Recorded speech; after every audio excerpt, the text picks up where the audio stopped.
मैं हूं अफसर राही और आप देख रहे हैं सुनो इंडिया। अभी हिंदुस्तान में जो मौजूदा हालत है कोरोना के लेके त्राही त्राही का आलम है और कोरोना जो है अपने आखिरी उरूज पे है। यहाँ तक कि लोगों को जो है हॉस्पिटल में जो बेड नहीं मिल पा रहा है, इंजेक्शन की दूर की बात है। तो आइए जानते हैं कि इस हालात को जो है सरकार जो है कैसे काबू में पाए। एक आम आदमी जो है, एक आम नागरिक जो है लगे हुए हैं, अगर किसी का कोरोना टेस्ट हो भी जा रहा है तो 2 से 3 दिन में रिपोर्ट आ रहा है। तो इन सब हालातों के बारे में जानना चाहेंगे। हमारे साथ बैठे हुए हैं गुलफराज भाई, इनसे जानते हैं कि ये क्या कुछ कहते हैं। सर आप सबसे पहले मैं तो धन्यवाद देना चाहता हूँ सुनो इंडिया को कि इस महामारी में चल कर ये जो है कि कोरोना का इस हालात को कोऑपरेट करने के लिए यहाँ आए। आज हमारे मुल्क में जिस तरह की हालात पड़ी हुई है और जिस तरह का हालात हमें देखने को मिल रहा है, इस हालात से ये पता चलता है कि हमारी सरकार बिल्कुल सोई हुई थी। और जब ये WHO ने इस बात को घोषणा किया था कि ये जो कोरोना है, उस टाइम इन्होंने इस पे बहुत ज़्यादा काम करने की कोशिश की है। इनके पास एक इंजेक्शन मिला और इंजेक्शन मिलने के बाद इनको लगा कि इससे ही कोरोना ख़त्म हो जाएगा। लेकिन उस इंजेक्शन को वाही में इनकी सरकार, हमारी भारत सरकार जो है, इतनी ज़्यादा खुश हो गई कि इन्होंने अन्य देशों को बेचने के लिए सौदा भी कर दिया। यही नहीं देखा कि हमारे अंदर की आबादी कितनी है और हमारे ऊपर इसका कितना ज़्यादा असर पड़ेगा। आज हालात ये हो गया है कि ये इंजेक्शन हमारे इस देश के अंदर पाया ही नहीं जा रहा है। मैं मध्य प्रदेश की बात करूं तो इंदौर में ये हालात हो गई थी कि वहाँ पे 2-2 दिन से लोग जो है कि दवा की दुकानों पे और हॉस्पिटलों का चक्कर काट रहे थे, लेकिन वहाँ दवा मिल नहीं रहा था। आज दिल्ली के अंदर देखा जाए तो दिल्ली के अंदर भी वे इंजेक्शन उपलब्ध नहीं है। लोग यहाँ तक 1.5 लाख रुपये जो है लेके दुकानों के पास भागे पड़े जा रहे थे। 2-2 दिन तक लाइन में लगे रह रहे थे, लेकिन किसी को इंजेक्शन नहीं मिल रहा था। लेकिन ये सरकार, ये जो है आपने कहा ना कि उरूज पे आ गई है।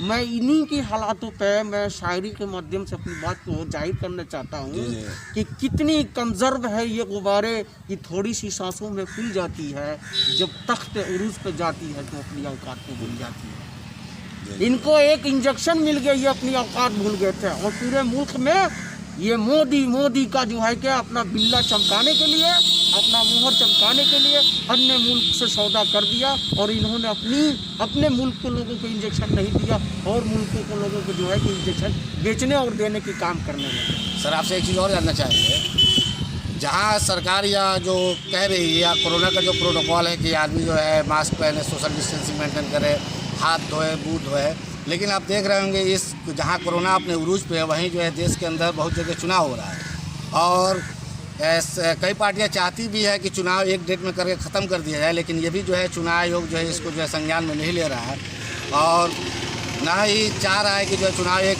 डेट में होकर ख़त्म हो जाए।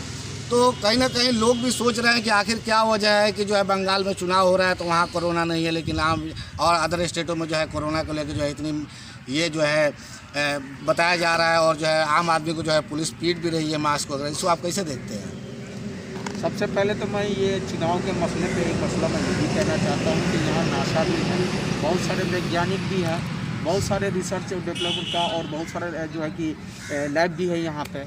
ये लोग तो अपने जो है कि पड़ताल कर ही रहे हैं, डिस्कवरी कर रहे हैं, खोज कर रहे हैं, लेकिन इनके द्वारा कोई स्टेटमेंट आज तक आया ही नहीं क्या जो है कि चुनाव आयोग को हम क्या सूचना दें।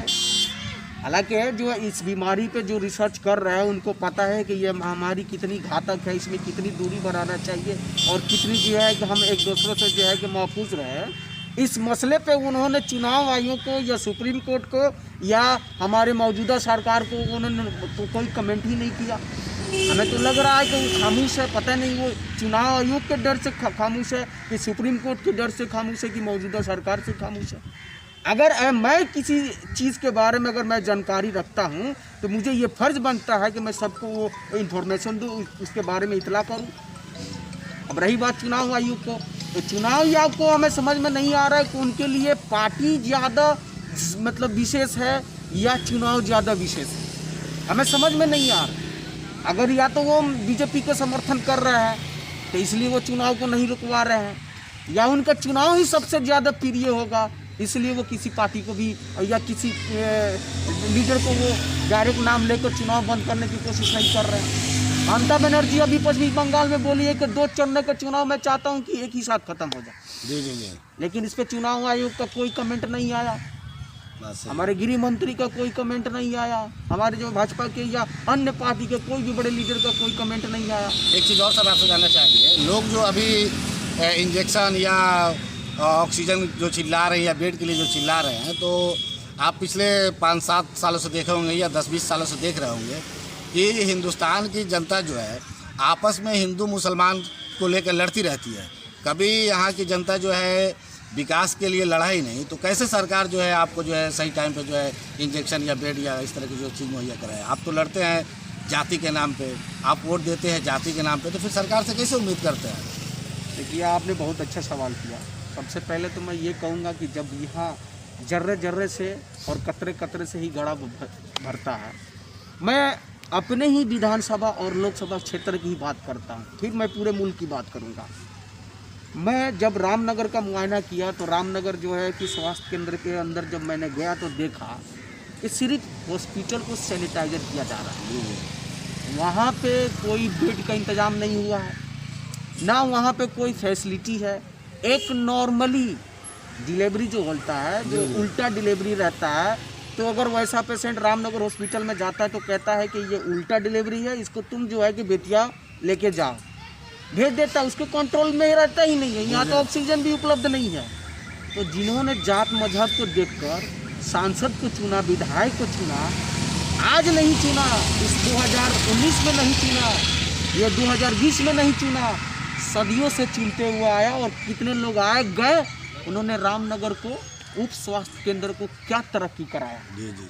मैं पिछले 2 साल की बात नहीं कर रहा हूँ, मैं पिछले 20 साल की बात कर रहा हूँ। वही जर्जरात जो वहाँ की बिल्डिंग है, वही जर्जरात हालात वहाँ की जो है, और ना कोई स्टाफ है, ना नर्स है, ना ऑक्सीजन है, और ना किसी तरह की सुविधा है। यानी कि हम बाबा आदम के ज़माने में जैसे थे, आज भी हम उसी दौर में गुजर रहे हैं। मैं लौरिया की अगर अस्पताल की बात करूँ तो वही स्थिति वैसा ही है, बाघा में बात करूँ तो वही ऐसा ही है, नरकटियागंज की बात करूँ तो वैसे ही। तो ये लोग जाति मजहब के नाम पे ही अपने जो है लीडर को चुने, अपने विधायक को चुने, अपने सांसद को चुने। उन्होंने क्षेत्र के लिए क्या विकास किया?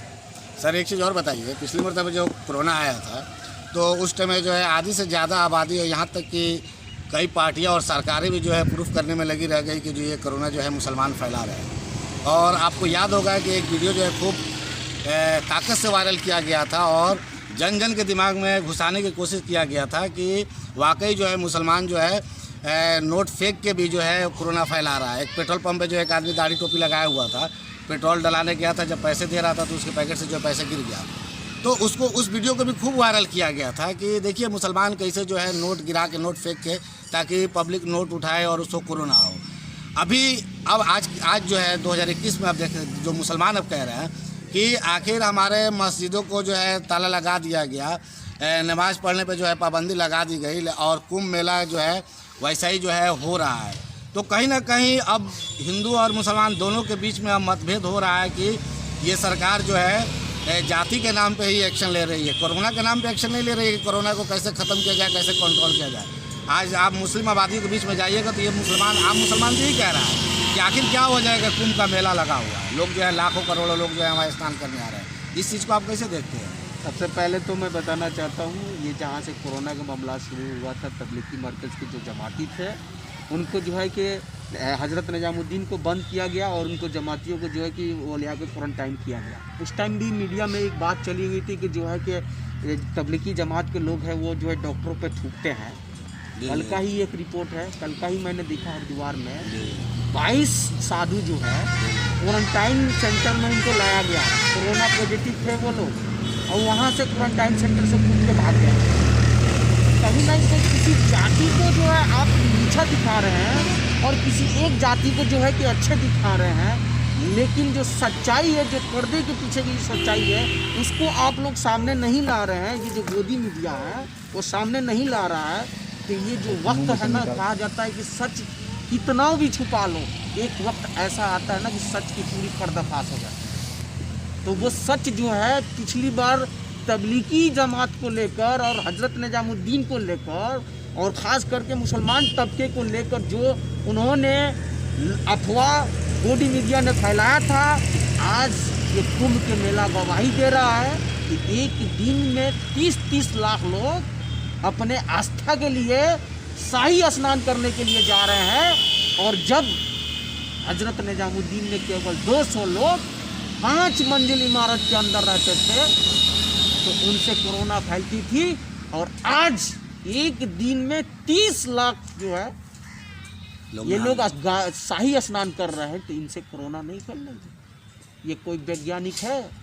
हमें तो लगता है बीजेपी का ही वैज्ञानिक है जो शोध किया होगा कि नहीं, उस कुंभ के मेले से कोरोना नहीं फैलेगा, बल्कि देवी देवताओं को खुश करने से, उनकी प्रार्थना करने से कोरोना जैसे पापी बीमारी भाग जाएगा।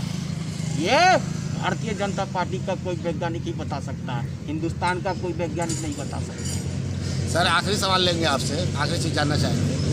अभी कल का जो हमारे माननीय प्रधानमंत्री का जो स्टेटमेंट आया, बयान आया है, और उन्होंने जो आग्रह किया है कि जितने भी मुख्यमंत्री है कि लॉकडाउन ना लगाएं। लॉकडाउन जो है आखिरी स्टेप है, लास्ट स्टेज है, उसमें जो है लॉकडाउन लगाया जाए। और अगर जो है मुख्यमंत्री अगर लॉकडाउन लगा देती है तो फिर तो यहाँ पे जो मजदूर टाइप के लोग हैं, जो वर्कर टाइप के लोग हैं, आप देख रहे होंगे कि जो है सब कोई जो है घर वापसी की ओर आना चाह रहा है, घर वापसी करना चाह रहा है। तो इसमें जो है एक बैग जो है इतनी भीड़ बढ़ जा रही है जिससे कई लोग जो है मर जा रहे हैं।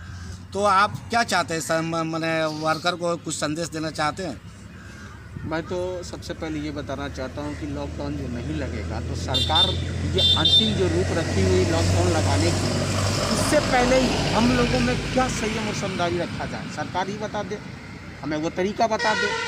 सिर्फ हम लोगों को घरों में बंद कर देने से या हमें अपने घर पे वापस भेज देने से, या अगर कोरोना बीमारी ख़त्म हो जाएगी उसके लिए हम तैयार हैं, लेकिन इसके पीछे सरकार क्या हमें इंतज़ाम की है। अगर हम घर वापस जाना चाहते हैं तो सरकार इसका क्या सुविधा दे रही है।